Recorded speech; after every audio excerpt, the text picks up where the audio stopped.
Donc je peux dire SB carré, SB prime sur SB égale à SC prime sur SC.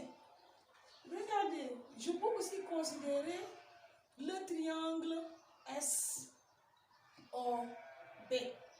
Le triangle SOB est rectangle en haut. Là aussi, O', B'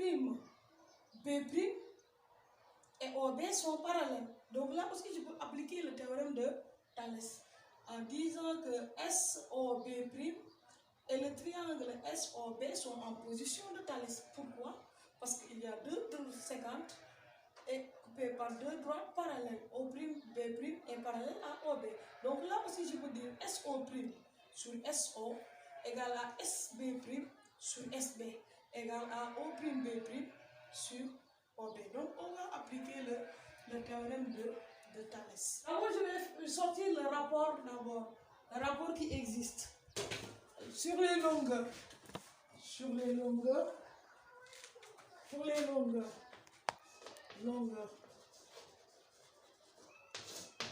Voilà. Si j'applique le théorème de Thalès, le triangle SB', j'ai dit SB', C' et SBC sont en position de Thalès. Donc je vais dire SB' sur SB égale SC' sur SC. Donc SB' sur SB égale à SC' sur SC égale aussi B', C' sur BC. Même chose, si je considère le triangle SOB' et SOB, je peux dire SO sur SO' égale SB' sur SB. Les triangles sont en position de Thalès. Donc je disais SO sur SO' sur SO égale à SB'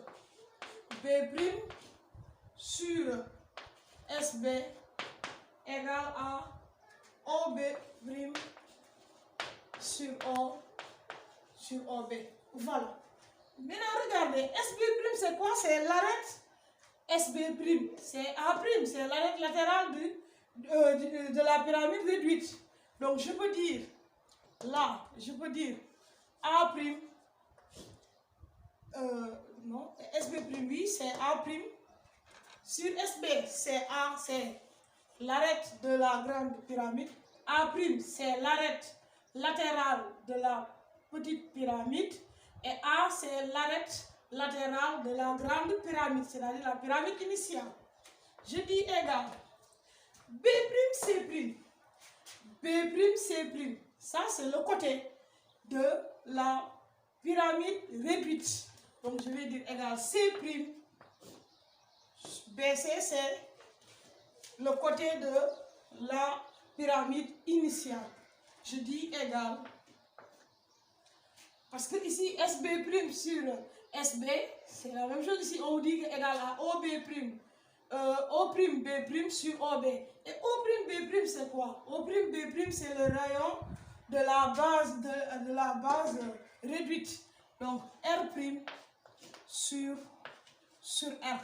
Donc regardez, A' est plus petit que A, C' est plus petit que C, R' est plus petite que R. Donc égal à une constante que j'appelle K, qui est un coefficient de réduction parce qu'il est inférieur à 1.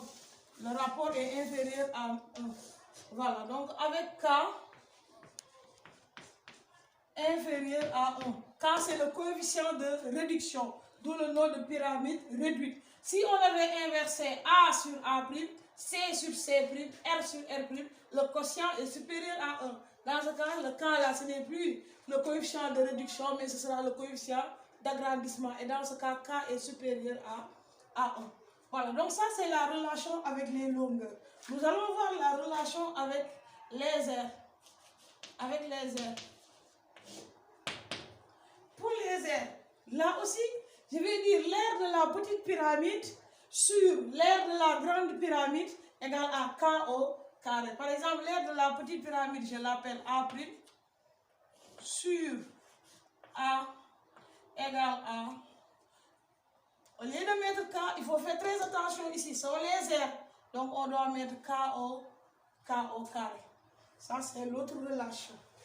Voilà, K au carré. Maintenant, la relation avec les volumes. Là aussi, même chose. Le volume de la petite pyramide sur le volume de la grande pyramide égale à K au cube. Notons, le volume de la petite pyramide, je l'appelle V' sur V, volume de la grande pyramide égale à K au cube. Donc, qu'est-ce que vous constatez? S'il s'agit des volumes, on met le K au cube. S'il s'agit des aires, on doit le multiplier par K au carré. S'il s'agit des longueurs, on doit mettre K. Là aussi, on peut ajouter avec la hauteur SO' sur SO, c'est la hauteur. Donc, je veux ajouter H' sur H égale, voilà, je l'ajoute. Donc, la hauteur de la petite pyramide sur la hauteur de la grande pyramide égale arête de la petite pyramide sur arête de la grande pyramide égale côté de la base de la petite pyramide sur côté de la grande pyramide, rayon de base de la petite pyramide sur rayon de base de la grande pyramide égale à K, le coefficient de réduction. Voilà ce qu'il faut retenir avec la relation entre pyramide initiale et pyramide réduite. Maintenant, nous allons voir la relation qui existe entre pyramide initiale et le tronc de la pyramide. Je vais effacer pour avoir. Relation entre maintenant la pyramide initiale et le tronc de la pyramide. Nous allons voir la relation qui existe entre ces deux-là. D'abord pour les longueurs, par exemple, je prends la hauteur. Je veux calculer la hauteur du tronc, c'est-à-dire O'. O', pour le trouver, je prends la hauteur SO qui est la pyramide initiale moins SO', c'est-à-dire la petite pyramide. Donc, supposons je dis H, c'est la hauteur du tronc.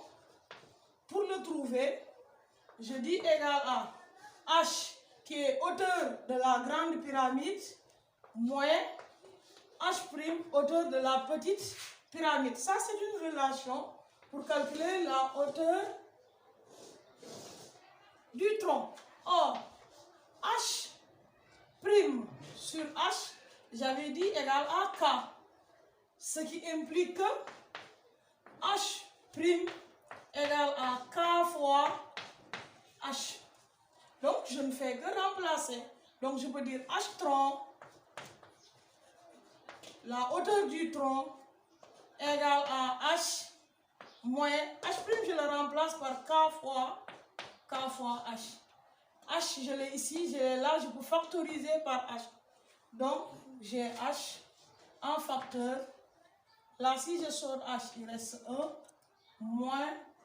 Là, si je sors H, il reste K. Voilà, 1 moins K. H facteur de 1 moins K. Donc, ça, c'est une autre relation pour trouver la hauteur du tronc. Donc, pour trouver la hauteur du tronc, je peux dire égal à H facteur de 1 moins K. H, c'est la hauteur de la grande pyramide. 1 moins K, c'est le coefficient de réduction. Pour les aires aussi, la même chose. Si je mets comme ça, R tronc égale R de la grande pyramide, facteur de 1 moins K, mais cette fois-ci au carré.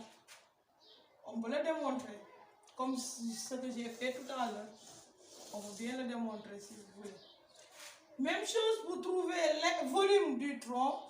Le volume du tronc, volume tronc. Je prends le volume de la grande pyramide que je peux appeler V, facteur de 1 moins, mais cette fois-ci K au cube. Ça,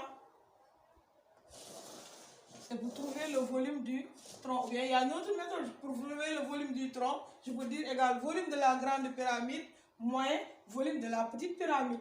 Ou bien, si je veux calculer l'aire du tronc, je peux prendre l'aire de la grande pyramide moins l'aire de la petite pyramide. Mais dans un exercice, on peut vous donner le coefficient de réduction et vous connaissez le volume ou bien l'aire de la grande pyramide, vous ne connaissez pas pour la petite pyramide, vous utilisez cette formule-là. Donc on peut utiliser cette formule comme on peut faire la différence des aires ou bien la différence des volumes. Voilà, c'est ce qu'il fallait retenir ici. Ok, merci chers élèves.